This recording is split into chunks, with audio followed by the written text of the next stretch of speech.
আসসালামু আলাইকুম ভিউয়ার্স, আশা করি সবাই ভালো আছেন। ইতোমধ্যেই ডিগ্রি পাস কোর্সের সার্কুলার প্রকাশিত হয়েছে। আজকে এই ভিডিওর মাধ্যমে দেখানোর চেষ্টা করব বাংলাদেশের বিভাগীয় পর্যায়ে যে ভালো কলেজগুলো আছে সেগুলোতে ডিগ্রিতে আপনি যদি আবেদন করতে চান তাহলে কত পয়েন্ট লাগবে এবং কিভাবে কি করতে হবে সব বিষয় কিন্তু শুরু থেকে শেষ পর্যন্ত দেখলে আপনি বুঝতে পারবেন। এবং আপনার কোন কলেজে আপনার পয়েন্ট অনুযায়ী আবেদন করা উচিত সেই বিষয়গুলো আপনি নিশ্চিতভাবে এই ভিডিওর মাধ্যমে কিন্তু জানতে পারবেন। সো ভিডিওটি শুরু থেকে শেষ পর্যন্ত দেখবেন আর অবশ্যই জাতীয় বিশ্ববিদ্যালয় সম্পর্কিত যে কোনো গুরুত্বপূর্ণ তথ্য পেতে অবশ্যই চ্যানেলটি সাবস্ক্রাইব করে পাশেই থাকবেন। তো আমি চলে যাচ্ছি এখানে আমার প্রথমেই দেখেন লিখা আছে বাংলাদেশের বিভাগীয় পর্যায়ে কোন কলেজে ডিগ্রি পাস কোর্সে ভর্তি হতে কত পয়েন্ট লাগবে। ইতিমধ্যে কিন্তু আবেদন শুরু হয়েছে গত ৫ জুন বিকাল ৪টা থেকে আবেদন শুরু হয়েছে এবং এই আবেদন শেষ হবে ৩০ জুন, আ এটা ২০২৪ এ শেষ হবে। আবেদন ফি একেক কলেজে একেক রকম হয়ে থাকে আরকি। তো আবেদন ফিটা আসলে বিভিন্ন কলেজে বিভিন্ন রকম এটা হচ্ছে ওনারা চয়েস করে দেয়। তাদের যে নিজস্ব ব্যাংক অ্যাকাউন্ট আছে সেটাতে পেমেন্ট করতে হয়। তাই কোনো কলেজ দেখা যায় যে জাতীয় বিশ্ববিদ্যালয় যে ৳৩০০ নির্ধারণ করে দিয়েছে, কোনো কলেজ ৳৩০০ নেয়। আবার অনেক সময় দেখা যায় যে কিছু কলেজ আছে ৳১০০ বা ৳১৫০ বাড়িয়ে তারা হচ্ছে একটা ফি নির্ধারণ করে দেয় এবং তাদের মোবাইল ব্যাংকিং এর মাধ্যমে তাদের অ্যাকাউন্টে টাকা পে করতে হয়। তো এরপরে আমরা জানবো যে বিষয়টা সেটা হচ্ছে আবেদনের যোগ্যতা। আ কারা আবেদন করতে পারবে এই হচ্ছে ডিগ্রি কোর্সে?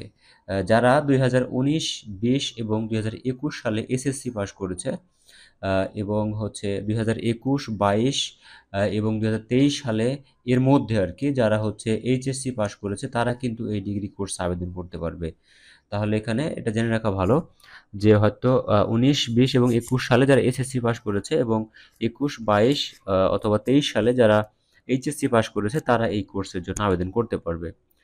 হ্যাঁ, এরপরে হচ্ছে পয়েন্ট কত লাগবে আবেদন করার জন্য? আপনি কিন্তু এসএসসিতে ২ পয়েন্ট এবং এইচএসসিতে ২ পয়েন্ট পেলেই কিন্তু আপনি আবেদন করতে পারবেন। তবে এতটুকু বলে রাখা যায় যে থানা পর্যায়ের কলেজ এবং বিভাগীয় পর্যায়ের কলেজগুলোতে এগুলোতে এই পয়েন্ট যদি আপনার থেকে থাকে তাহলে কিন্তু ৫ পয়েন্ট বা ৫.৫ পয়েন্ট এইগুলো নিয়ে কিন্তু আপনি আবেদন করলে ওখানে চান্স পাবেন না, এরকম সুযোগ থাকবে না।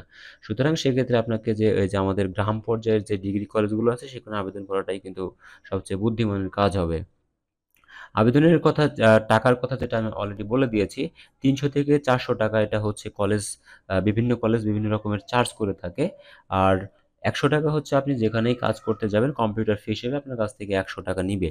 এটা যেকোনো কম্পিউটারের দোকানে গেলেই কিন্তু নিবে। হুম?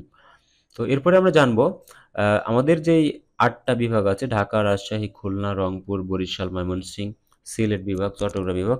এই বিভাগের যেই প্রধান কলেজগুলো আছে, বিভাগীয় পর্যায়ের সেরা কলেজগুলো আছে, সেই কলেজগুলোতে চান্স পেতে গেলে আপনার কত পয়েন্টের প্রয়োজন হতে পারে সেই বিষয়টা কিন্তু এই ভিডিওর মাধ্যমে এখন কিন্তু আমরা দেখব।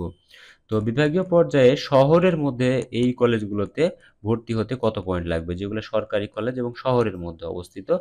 আর্টস থেকে ৭.৫ থেকে ৮ পয়েন্ট যদি আপনার থাকে তাহলে বিভাগীয় পর্যায়ের সেরা কলেজগুলোতে আপনার হচ্ছে ডিগ্রিতে চান্স হবে। সায়েন্সে ৮ পয়েন্টের উপরে থাকতে হবে। তবে হচ্ছে ৮ থেকে ৯ এর মধ্যে থাকলেই কিন্তু আপনি সায়েন্স থেকে বিভাগীয় পর্যায়ের কলেজগুলোতে চান্স পেয়ে যাবেন এবং কমার্স থেকেও সেমভাবে ৮ পয়েন্টের উপরে থাকলে আপনি কিন্তু ডিগ্রির জন্য চান্স পেয়ে যাবেন। কারণ ডিগ্রিতে আর্টস, কমার্স এবং সায়েন্স ৩ টা বিভাগ রয়েছে। এগুলাতে কিন্তু আপনার ইন্টারমিডিয়েটে যেভাবে পড়াশোনা করেছি সেরকম কিন্তু সাবজেক্ট বেছে নিতে হয়। আমরা চাইলে সেভাবে আর্টস, সায়েন্স এবং কমার্সের বিষয়গুলো বেছে নিতে পারি।